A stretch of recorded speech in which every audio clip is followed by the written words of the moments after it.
우리가 살다 보면 선택을 해야 할 때가 많이 있죠. 어쩌면 모든 것이 다 선택일지도 몰라요. 아마 여러분이 교회 오기 전에 오늘은 어떤 옷을 입어야 할까? 선택이었죠. 오늘 예배 끝나고 나서는 어떤 식사를 할까? 선택입니다. 근데 이 정도의 선택이라고 한다면 뭐 잘못하고 잘하고 그거 그렇게 크게 차이는 없을 거예요. 그런데 예를 들면 내가 어떤 직장을 선택을 해야 될 것인가? 또 누구랑 결혼을 해야 될 것인가? 이것은 우리의 인생에 있어서 굉장히 중요한 선택이 될 수도 있을 것이고, 후에 이 선택에 따라서 모든 것이 좌우되는 경우들이 많이 있을 것입니다. 오늘 본문에 보면 에서와 야곱 쌍둥이 형제인데, 그들이 한 사람은 제대로 된 결정을 했고 한 사람은 잘못된 결정을 함으로 말미암아 모든 것을 다 잃어버리는 그런 내용을 우리가 보게 됩니다. 과연 우리가 선택을 위해서 어떤 생각을 하며 살아갈 것인가 하는 것을 오늘 말씀을 통해서 배우면서 우리가 하나님 앞에서 온전한 선택이 우리 가운데 이루어지기를 간절히 바랍니다. 자, 그렇다면 첫 번째로는 한 번 더 생각하는 신중함이 우리 가운데 있어야 한다는 얘기입니다. 오늘 보면 27절부터 31절까지 보면 그 아이들이 장성함에, 그 아이들이 누구예요? 이삭과 리브가 사이에 낳은 쌍둥이 아이들 야곱과 에서를 얘기하고 있습니다. 그들이 장성했어요. 그런데 에서는 익숙한 사냥꾼이었으므로 들 사람이 되었다 그랬습니다. 하나님께서 아브라함을 축복하셨죠. 그리고 이삭을 축복하셨습니다. 그래서 이들이 뭐가 됐습니까? 부자가 됐어요. 거부가 되었습니다. 한마디로 오늘날로 얘기하면 재벌이 되었습니다. 지금 여기 에서와 야곱은 재벌 2세, 재벌 3세가 된 거예요. 그런데 바로 이 재벌 2, 3세로 되어 있던 에서는 뭐에 익숙했다 그랬어요? 사냥. 지금도요, 그 스포츠 레저 활동을 하는 것 중에서 최고가 바로 사냥이라는 얘기를 합니다. 아마 그 당시에도 비슷했을지도 모릅니다. 아무나 하는 게 아닙니다. 지금 에서는 이 사냥에 익숙한 사람이 되었고, 남자답게 남성스러운 모습으로 들에 나가서 그렇게 활동을 하는 그런 사람이 에서였습니다. 반면에 야곱은 어땠습니까? 사람이 조용한 사람이었습니다. 그리고 이 장막에 거주하면서 어머니를 도왔던 그런 사람이 바로 야곱이었습니다. 그 다음에 28절에 보니까 이삭은 에서가 사냥한 고기를 좋아함으로 그를 사랑하고 리브가는 야곱을 사랑하였더라 그랬어요. 지금 리브가가 야곱을 사랑하는 게 당연하죠. 왜? 자기를 자꾸 도와주니까. 근데 에서는 이 남자답다고 하니까 이삭이 그를 좋아했어요. 지금 양쪽이 편애하는 거예요. 이것이 사실은 이 가정에 불화를 일으킨 것 중에서도 큰 역할을 했습니다. 야곱이 이제 어느 날이었어요. 죽을 쓰고 있었습니다. 에서가 사냥하고 돌아오니까 어떻게 해요? 너무 피곤하고 배고프고, 그런데 마침 저 죽을 쓰는 것을 본 거죠. 야곱에게 뭐라 그럽니까? 야, 지금 내가 피곤해. 그런데 너 이 붉은 것, 이 붉은 게 뭐예요? 팥죽을 쓰고 있는 겁니다. 그러니까 이 붉은 것을 내게 좀 먹게 하라 한지라. 그러므로 에서의 별명은 뭐예요? 에돔이라. 에돔이라는 뜻은 불타는 뜻이죠. 그래서 나중에 에서의 후예들인 에돔이라고 하는 나라를 세우게 된 것이죠. 자, 그때 야곱이 이야, 찬스를 맞이한 거예요. 그러면서 형의 장자의 명분을 내게 팔아. 내가 이 팥죽을 줄 테니까 그건 나에게 이양해. 이렇게 얘기를 해버리고 만 겁니다. 자, 오늘 이 말씀을 통해서 에서는 결국 이것을 팔게 되죠. 뭘 못한 거예요? 한 번도 생각하지 못했던 에서의 모습을 우리는 보게 됩니다. 배가 출출했던 에서, 식사를 준비하는 야곱. 그런데 관심이 서로 다른 거예요. 지금 당장 먹을 것을 필요로 했던 에서, 야곱은 장자의 명분을 원했던 야곱. 결국은 어떻게 됐습니까? 이 두 가지를 바꾸게 된 것이죠. 에서 편에서 본다면 우리가 이해할 수 있는 부분도 있어요. 사람이요, 배고프면 아무 생각도 안 나는 사람들이 많아요. 이게 배고픔이라고 하는 것은 인간의 기초적인 욕구라고 얘기를 할 수 있죠. 지금 에서는 어떻습니까? 힘들어요.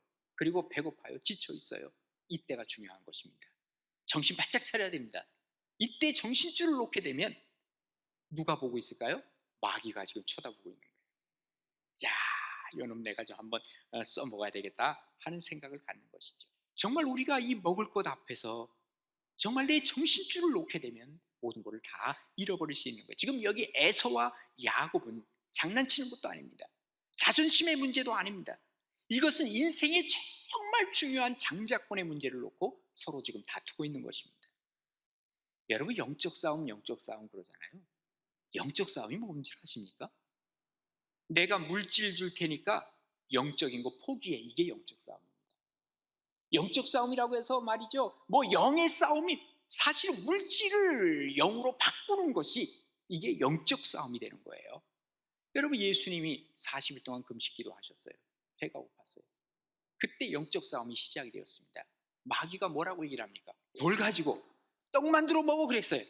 이 물질 가지고 네가 떡을 만들어서 먹으면 어떻게 되는 것이죠?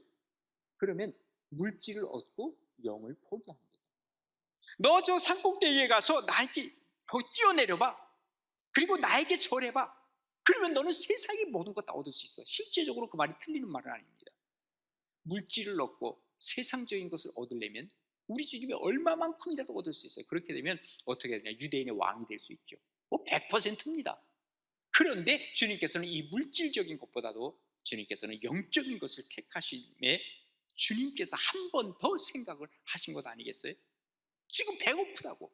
아마 에서보다도 더 많이 배가 고팠을 거예요. 그런데 주님께서는 그 일을 하지 않으신 것이라 그 말이죠. 세상의 것을 보면 참 먹을 만하죠. 먹음직하죠. 보암직하죠. 지혜를 줄 만하죠. 그러나 생각을 해야 돼요. 그때 이것 먹어서 지혜를 정말 줄 것이냐? 아니라 그 말이에요. 그때 이것을 거부할 때 우리는 하나님으로부터 영적인 축복을 누릴 수 있다는 사실을 우리는 기억해야만 합니다. 요한 사도가 요한일서 2장에서 이렇게 얘기를 합니다. 이 세상이나 세상에 있는 것을 사랑하지 말래요. 누구든지 세상을 사랑하면 아버지의 사랑이 그 안에 있지 아니하고, 이는 세상에 있는 모든 것이 다 뭐예요?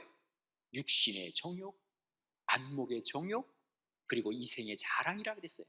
다 아버지께로 온 것이 아니라 세상으로부터 왔다라고 얘기하고 있습니다.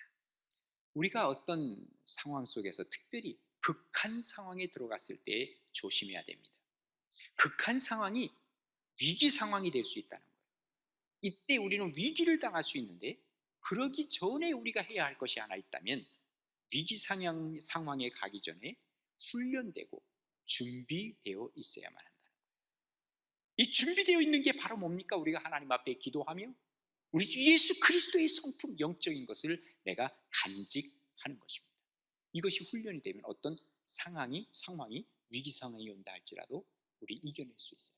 자, 우리가 뭔가를 눈으로 봅니다. 그죠? 귀로 듣습니다.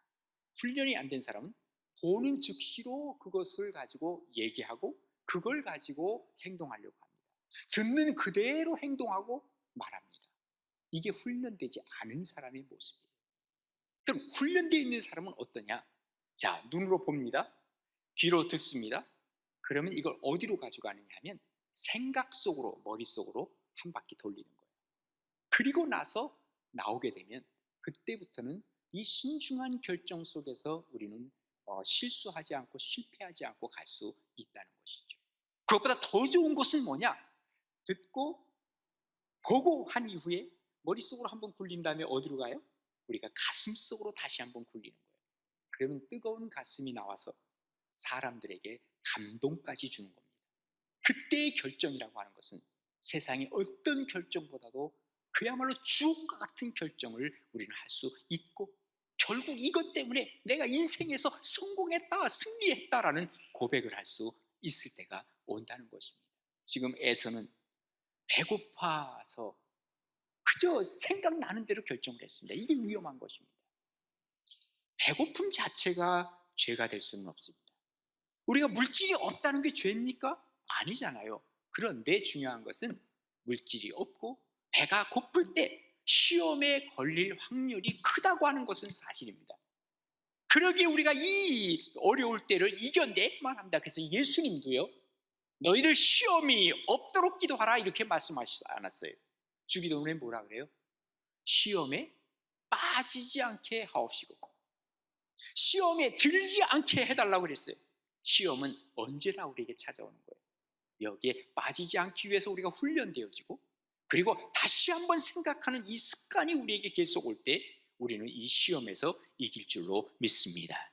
정말 신중한 생각과, 그리고 한 번 더 생각하는 결정을 통해서 정말 올바른 결단, 올바른 결정 할 수 있는 복된 여러분 되시기를 간절히 바랍니다. 두 번째로 우리가 정말 바른 선택을 할 수 있는 것은 미래를 생각하는 것입니다. 오늘 보면 32절, 33절에 보면, 자, 에서가 이르되 내가 지금 죽게 되었으니 이 장자의 명분이 내게 무엇이 유익하리요 그랬어요. 지금 에서가 죽게 됐습니까? 어떻게 생각하십니까?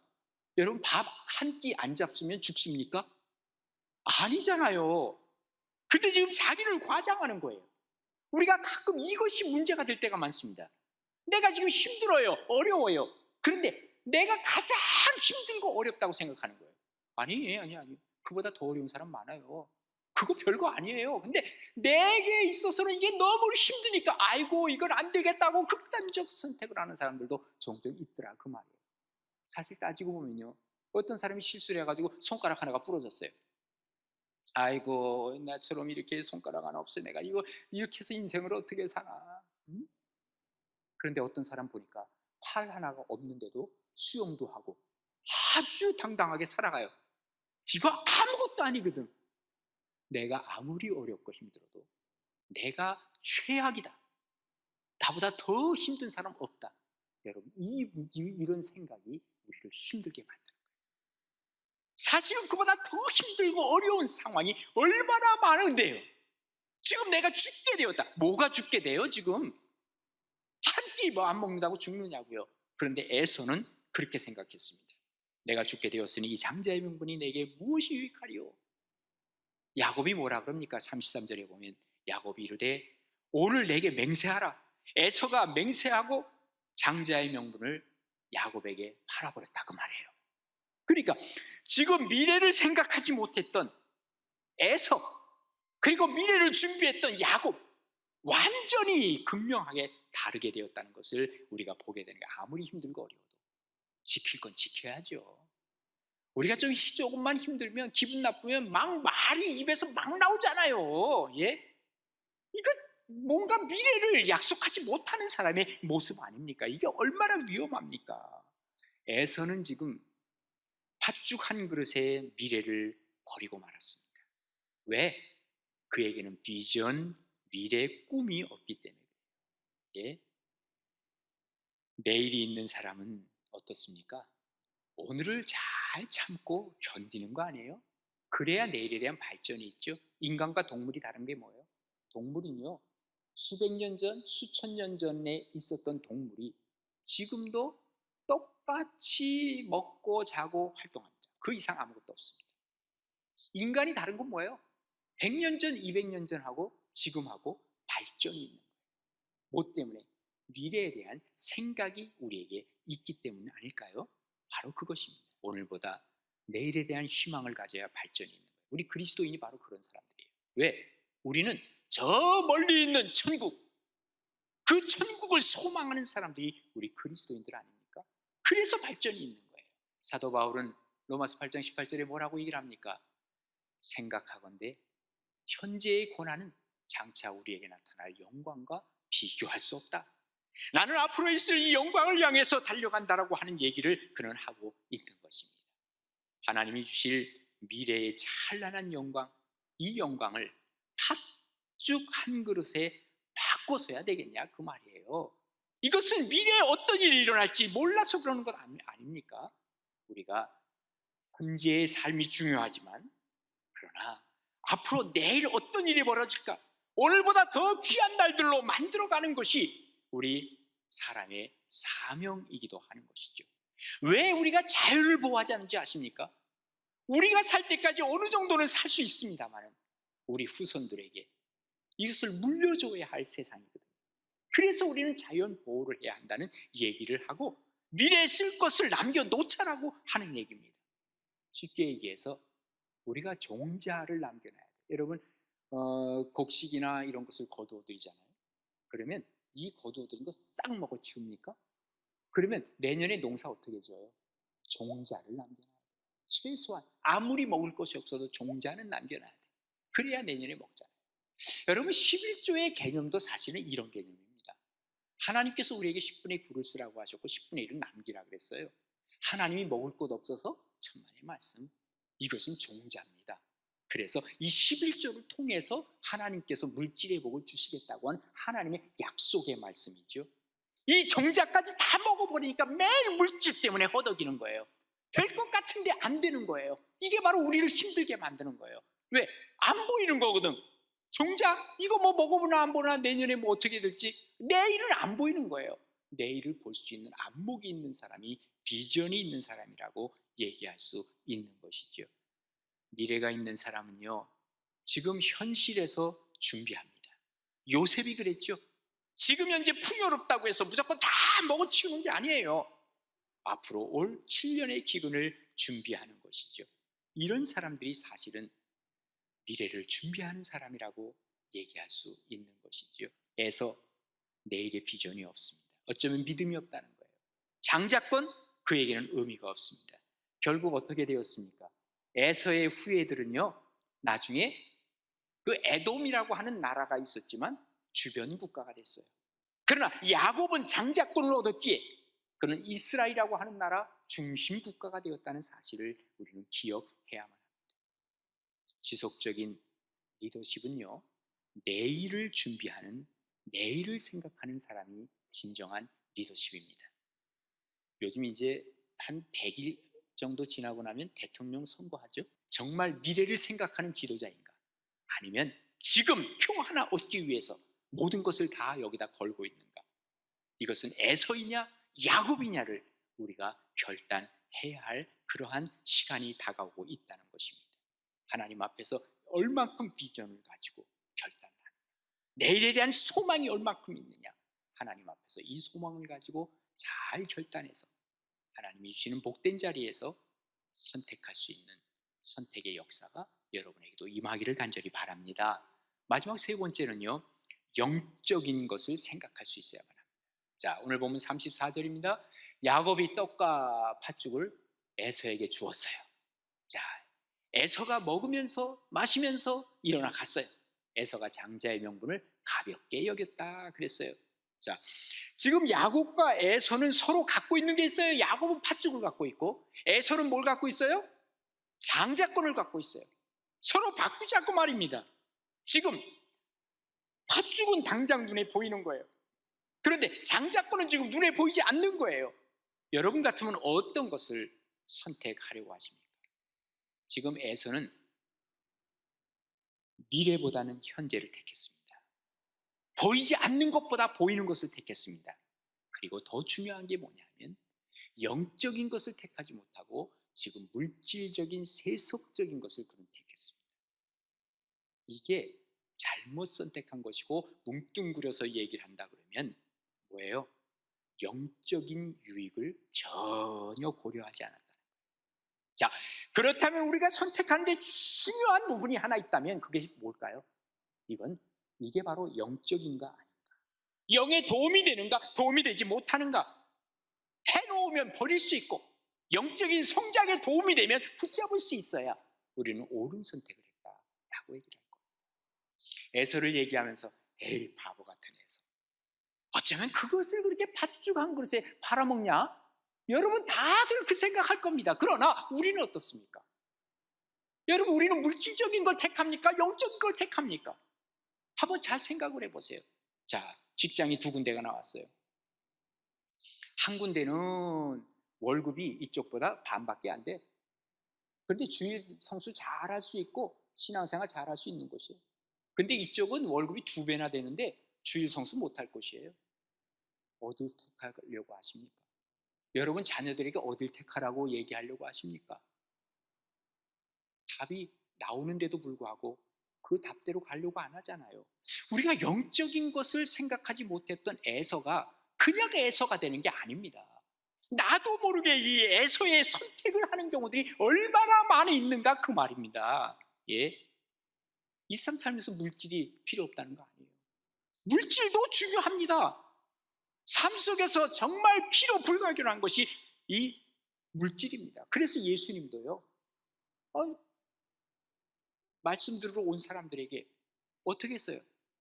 물고기 2마리와 보리떡 5개로 여기 5,000명 다 먹이셨어요. 이거 뭐예요? 물질이에요, 물질. 만약에 물질이 전혀 필요 없다면 이렇게 안 하셨죠. 그런데 그것도 중요한 거예요. 그런데 사람이 떡으로만 살 것이 아니라 떡도 중요하다는 거예요.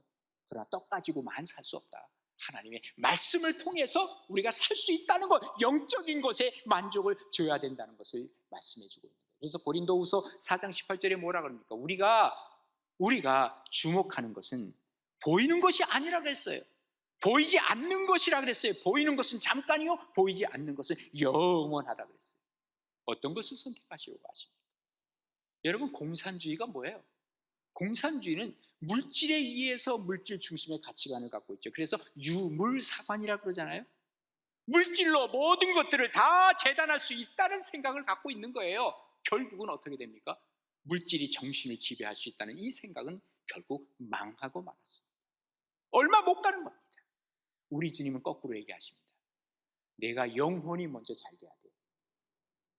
먼저 하나님의 나라와 의를 구해야 돼. 그리하면 내가 모든 것을 주시겠다고 하는 것이 하나님의 법칙으로 우리에게 알려주고 계시는 것이죠. 물질 때문에 신앙도 잃어버리고, 물질 때문에 범죄하고, 물질 때문에 남에게 해코지하고, 어떤 경우에는 물질 때문에 사람까지 죽이고, 물질의 노예가 되어 살아가는 사람들이 이 땅에 얼마나 많으냐, 그 말이에요. 하나님이 우리에게 물질을 주실 때 그 물질은 어떻게 하라는 거예요? 다스리고 지배하고 정복하라는 거예요. 우리가 다스리고 지배하고 정복할 것이 물질이지, 물질에 내가 노예가 되고 물질에 쫓아가려고 하면 그 물질도 내게 다가오지 못한다는 사실을 우리는 기억해야만 합니다. 팥죽 2그릇, 팥죽 1그릇, 이 팥죽 1그릇의 영성이라고 한다면 이것은 형의 위신 정도를 잃어버린 게 아닙니다. 그죠? 그의 지위 자체를 잃어버린 것입니다. 야곱은 형의 이 약점을 노렸습니다. 그리고 장자권을 탈취했습니다. 나중에 보면요, 아버지가 눈이 어두워졌어. 근데 이 둘은 쌍둥이 아닙니까? 그러니까 야곱은 아버지까지 속이는 것 아니에요? 그래서 이 장자권을 완전히 도장을 딱 찍어버렸어. 아버지한테 축복을 받고. 그리고 나서 이제 외삼촌 하란에 가서 그 라반의 집에 가서 20년 동안 살지 않습니까? 사랑하는 어머니도 돌아가시는 것도 보지 못하고 참 불쌍한 인생이 되고 말았어요. 그런데 야곱이 뭘 그렇게 대단하다고 하나님께서는 그에게 이스라엘이 되게 하셔요. 이스라엘이 되게 했다는 건 뭐예요? 바로 이스라엘 나라의 시조가 됐다는 거예요. 단군이 되게 했다는 거예요. 이성계가 되게 했다는 거예요. 아니, 뭐 그렇게 예뻐가지고 하나님은 이렇게 영적으로 축복을 하시나? 여러분, 한 가지, 이 얄미운 야곱, 그러나 하나님 앞에 복을 받은 이유는 분명합니다. 뭐예요? 영적인 것에 대한 관심이 있었어요. 그가 하나님 앞에서 받은 이 영적인 관심 때문에 장자권까지도 자기가 가져오고 싶었던 거예요. 하나님 앞에서 이것 잃어버리지 않겠다는 거예요. 나중에 하란에서 돌아올 때 어떻게 했습니까? 야복나루에서 천사를 만나잖아요. 씨름하잖아요. 뭐라고 씨름합니까? 하나님, 나 축복 안 주시면 못 가요. 그냥 하나님 붙잡고 하나님은 못 가게 하잖아요. 그게 다 뭐예요? 영적인 축복을 그는 기대한 거예요. 영적인 생각이 있었던 거예요. 하나님은 그의 행실이 사실은 좋지 않은 부분도 하나님 왜 모르시겠어요? 그러나 우리가 행위로 구원받는 게 아닌 것을 우리에게 가르쳐주고 계세요. 우리의 믿음이 과연 영적으로 하나님 앞에 우리가 다가가 있느냐? 결국은 그는 이 영적인 축복을 알았기에 이 축복을 마음껏 누릴 수 있었다. 골로새서 3장 1절에 이렇게 기록을 하고 있습니다. 그러므로 너희가 어떻게 하라고요? 그리스도와 함께 다시 살리심을 받았으면 위의 것을 찾으래요. 위의 것을. 이게 뭐예요? 영적인 선택을 하라는 거예요. 거기는 그리스도께서 하나님 우편에 앉아 계시느니라. 위의 것을 생각하고 땅의 것을 생각하지 말라 그랬습니다. 우리가 선택해야 할 일들이 우리 주변에 계속해서 일어날 겁니다. 어떻게 여러분 선택하며 사십니까? 좀 신중하게 다시 한번 생각을 하고 또 미래를 한번 생각을 하고, 더 중요한 것은 영적인 선택을 내가 하고 살아가는지, 이것 여러분들이 다시 한번 확인해 가면서 하나님 앞에 온전한 선택을 하여 하나님이 주시는 은혜를 누리는 복된 되시기를 주님의 이름으로 축원합니다.